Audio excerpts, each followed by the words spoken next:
Hi everyone, I'm Renee and welcome to my channel. Today I'm going to show you how easy it is to make this pretty cake with a watercolor effect. I'm starting with my cakes already iced. This is the bottom tier, it's an 8-inch square. I'm going to go ahead and just cover that with white fondant. When I'm covering a square cake with fondant, I just work my way around the sides just like I would with a round cake.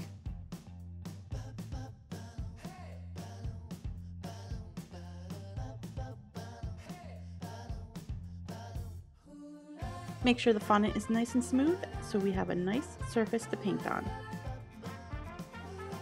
Trim off that excess fondant and make sure that bottom edge is nice and neat because this tier will not have a bottom border.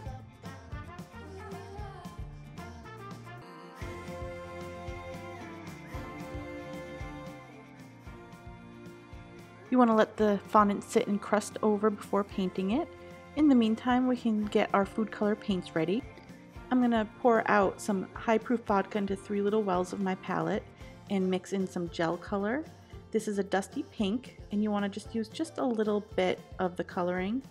And then I like to have a scrap of fondant to test the color. I'm going to make it a little bit darker and I find it easier to portion out my gel colors into other little wells so that I can go back and test it. You want to keep the colors fairly translucent and light, so I think this is perfect for my pink. I'm also going to use some fuchsia to mix up a nice pinky purple. I'll have all of these colors and supplies listed down in the description box. I'm also going to mix up a little bit of deep pink just to give me a nice vibrant pink to go with the more neutral tones. And here I'm mixing up a little bit of sky blue, but you'll see when I go paint the cake I changed this over to a teal because I think that went better. Now we're going to paint the cake and it's super easy. You want to take your colors with a nice soft bristle brush that is for food use only, and using up and down motions you're just going to paint random spots of each color. When you switch to a new color you want to layer over top of the previous color you put down. Just make sure you don't go back and forth over the spots too much or you'll make the fondant too wet and it can get gummy. So if you do want to change something, just let it dry first. But you just work your way around the cake, laying in colors like this randomly. Make sure you overlap your edges, and I try to keep the up and down motion. And I'm trying to keep that top edge fairly straight across. But the watercolor look is great because it's imperfect and organic, and you don't have to try and have a precise edge. I like to go in after I've laid in some of my pinks and purples with the teal, and you'll see it makes this really purpley blue that's really pretty.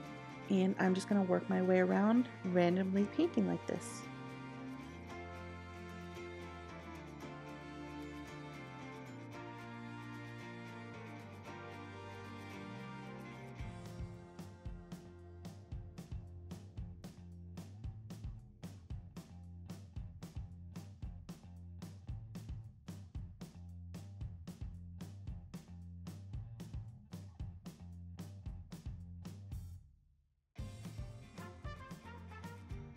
When you're done with all of the watercolor painting all the way around the cake, you're going to want to make sure you give it a chance to dry completely before moving to the next step. For a little bit of extra glam on this cake, I'm going to add some random spots of a gold embellishment. This is an edible gold paint by Rainbow Dust that I have thinned down with a little bit more vodka. I'll have a link to that product down below if you'd like to check it out. You could also just use a gold luster dust that is completely edible or omit this step if you would like. I'm just using some small spots here and there just to kind of kick up this design just a little bit.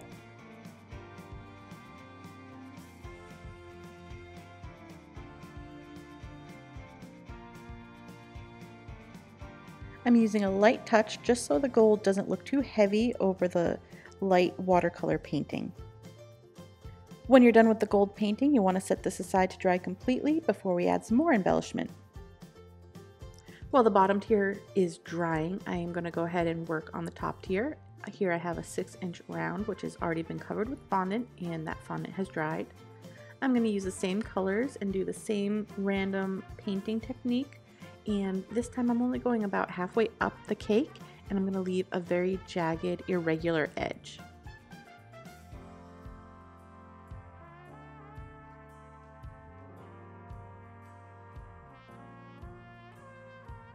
I'm going to let this watercolor paint dry completely, and then I lost the clip, but I did go in and put some gold embellishment on it. I'm going to use an onlay to further embellish this cake. These onlays are by Marvelous Molds, and this is the Hugs and Kisses pattern, which is really pretty and I think perfect for the design I'm going for. You just want to lightly dust your onlay with some cornstarch to prevent the fondant from sticking. I mixed some Tylose into the fondant and I've rolled it through a pasta roller to a number 4, which is fairly thin. Use your fingers to push the fondant down into the onlay, and you can kind of feel the blade starting to come up. Then massage the fondant with a fondant smoother and you'll see that the green blades actually cut the pattern right through the fondant. Go ahead and do this until all of the fondant has been cut with the pattern. Now I'm going to brush on some glue, which is just water with corn syrup mixed in, and I'm focusing it on the larger pieces, although you could just brush the entire pattern. But I want to try and save some of this already cut pattern for the top tier, so I'm trying to be very neat. You're just going to remove the pieces that you don't want in your design, so these skinny ones are not going to be used on the cake at all, so you can discard these or just mix them back into your excess fondant. And then these inside pieces I'm trying to carefully remove, and I'm going to save these because I'm going to use these on the top tier of the cake. This is just going to save me from having to re-roll out fondant and cut these again when I get to that tier. Now bring your onlay up to your cake, and they are meant to make a continuous pattern if you'd like, but I'm just going to go in the center on each side of this square tier because that's the look I want. And you're going to kind of press it in, and I'm trying to be careful just to go on the pattern that I know is there so I don't pick up any of that paint, and then just peel the onlay away, carefully pushing any of the pieces back into place as you need. If I wasn't concerned about lifting that gold or watercolor paint, then it would be a little easier just to use your hand to smooth it on. Now just trim off the extra pieces at the top, and that's it for the pattern on the side of the cake. Do this for each of the sides.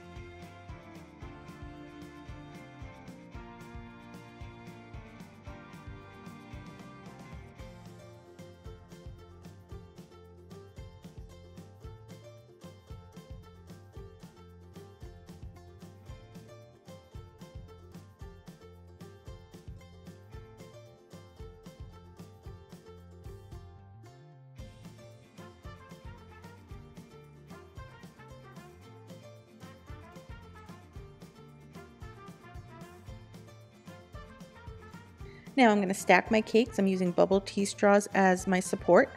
I have 4 of them here for my 6-inch top tier.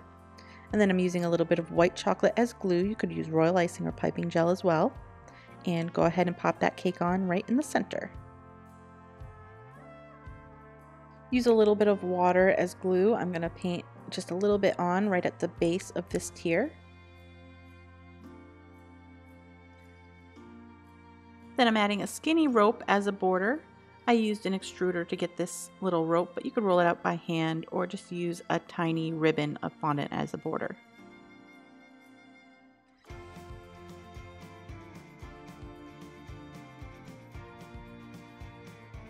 Then I'm going to carefully paint this rope gold.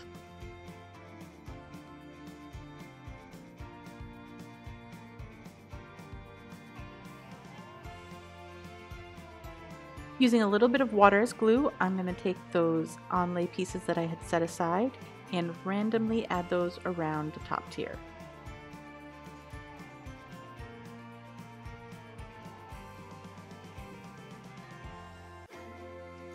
And I'll use a few of those little half pieces right around the base just to finish things off. I love this onlay on this cake. I think it gives it a really soft, beautiful bohemian look.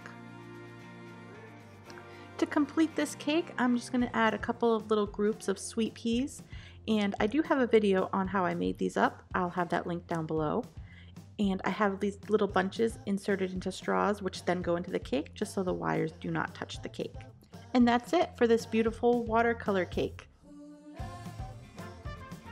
I hope you liked this video. If you did, give it a thumbs up.